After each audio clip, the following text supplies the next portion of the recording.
algo en donde, por lo menos, la mayoría de personas estarán de acuerdo, es que el término dado por algunos genetistas durante el descubrimiento del ADN a la parte que no codifica del mismo como ADN basura es inapropiado.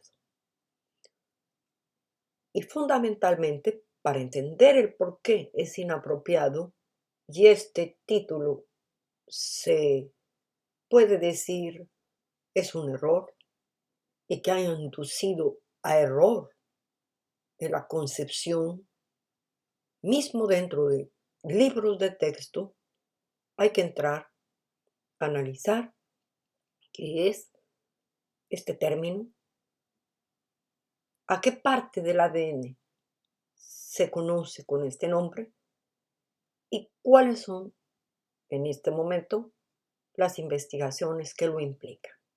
Al menos, según investigaciones sobre el ADN humano, el genoma está compuesto de 3/4 partes de lo que han mal llamado algunos científicos ADN basura no funcional. Quiere decir sin uso o sin importancia conocida actualmente. Desde que Rosalind Franklin, James Watson y Franz Crick descubrieron en el 50 la famosa estructura de doble hélice, los científicos han estado en un gran debate qué parte del genoma es responsable de que seamos tales y como somos. A esta parte, que no se conoce, en general le han llamado materia oscura o ADN basura. Está en general el ADN o el genoma humano constituido de 1.5% de genes que son los que sirven para fabricar proteínas y un 98.5% mal llamado ADN basura, que es mejor llamarle materia oscura del genoma, que no sirve para fabricar proteínas. Antes se pensaba que este ADN no serviría para nada, pero la epigenética ha mostrado actualmente que tiene muchas funciones. Y entre esas funciones, las más importantes es funciones de regulación. Ahora vamos a ver en este gráfico, en la parte de abajo, encontramos el ADN empaquetado, protegido por las proteínas de color azul agua marina, que son las histonas. Y el ADN se esconde detrás. Si vemos el color rojo, es a donde están los genes. Ahora, el proyecto ENCODE, que es un proyecto que está estudiando el ADN en profundidad, han analizado más de 150 tipos de células humanas y han descubierto que 80% de nuestro genoma desempeña funciones específicas y además identificaron 4 millones de interruptores de genes. En otras palabras, como si tuviéramos la luz y si nadie va a presionar sobre el botón de alumbrar, pues no se va a alumbrar la luz. Estas regiones tienen ese papel de interruptores. También han encontrado en este trabajo del proyecto ENCODE que un 9% de este 98% desconocido hace parte lo que serían genomas ancestrales de virus defectivos, o sea, estropeados, muertos, que alguna vez estuvieron en contacto con nosotros, ya bien sea por antiguas infecciones o por absorción de restos en descomposición o tal vez por que los hemos heredado de manera genética de nuestros ancestros que hicieron frente a ellos.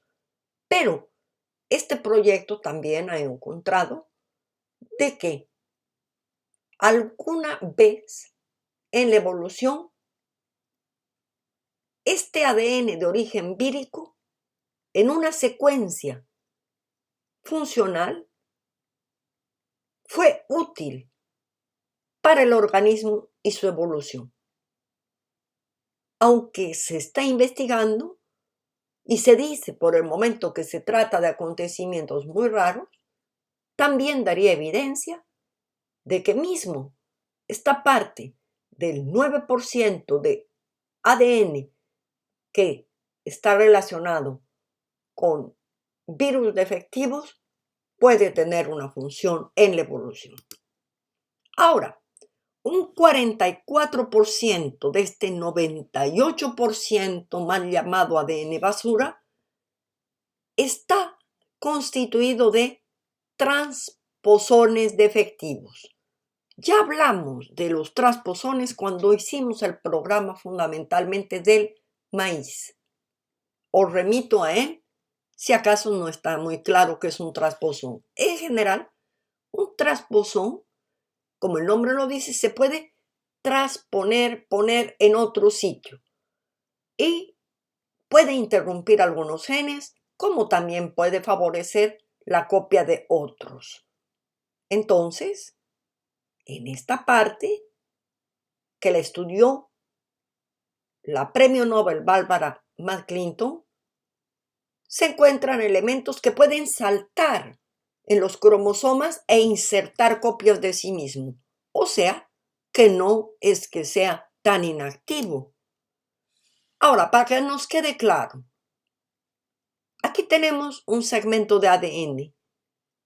Las partes coloreadas son exones, o sea, partes del ADN que van a formar proteínas y que después estas proteínas van a formar lo que se puede decir tejidos, lo que se puede decir órganos, etc.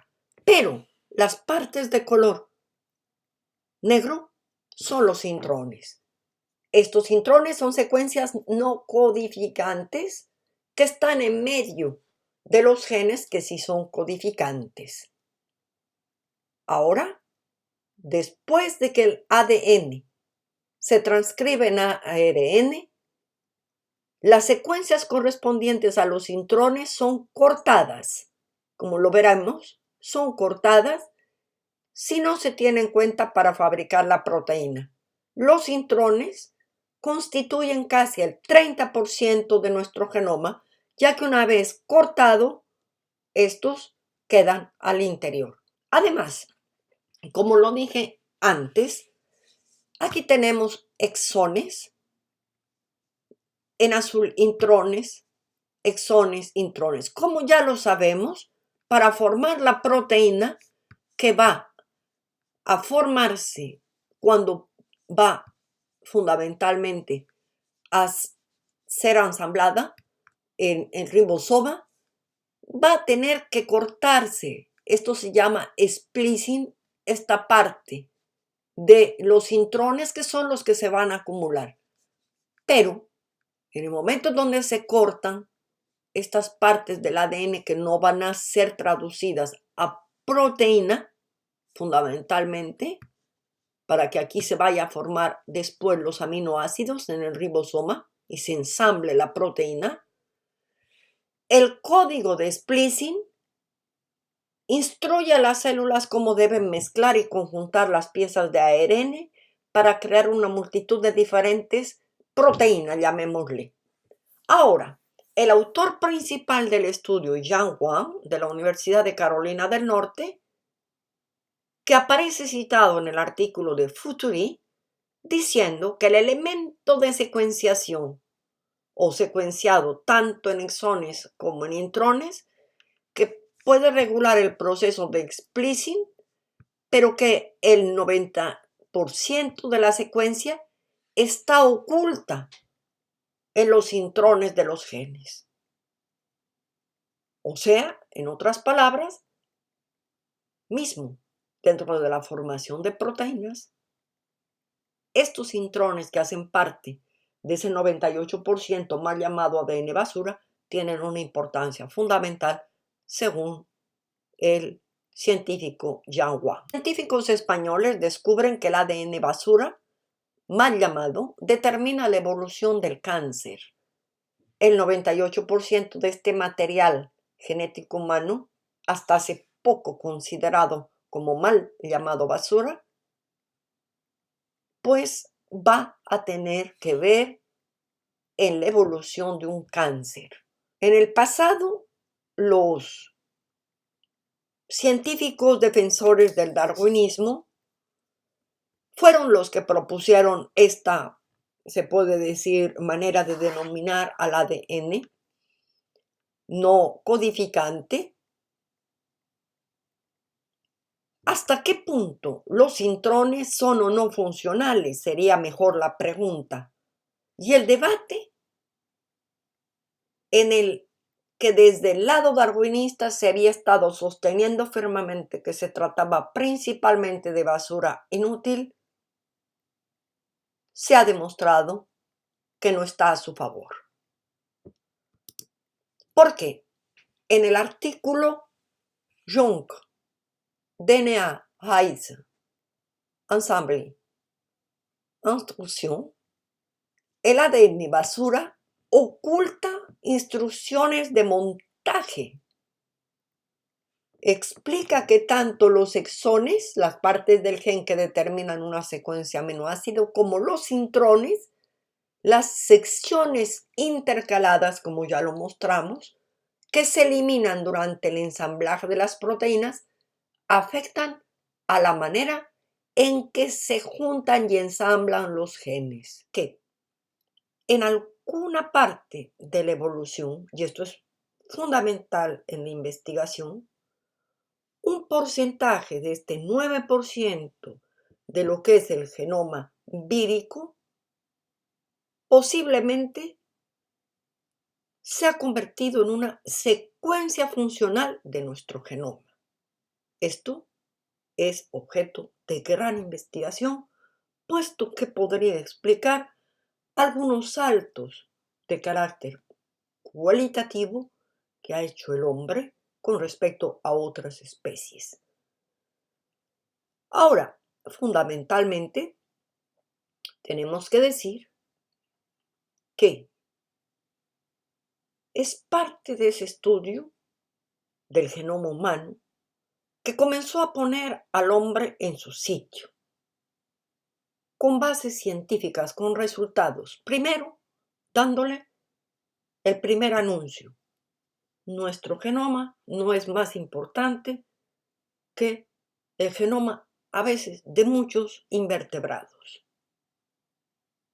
No es más grande tampoco que el genoma de muchos vegetales.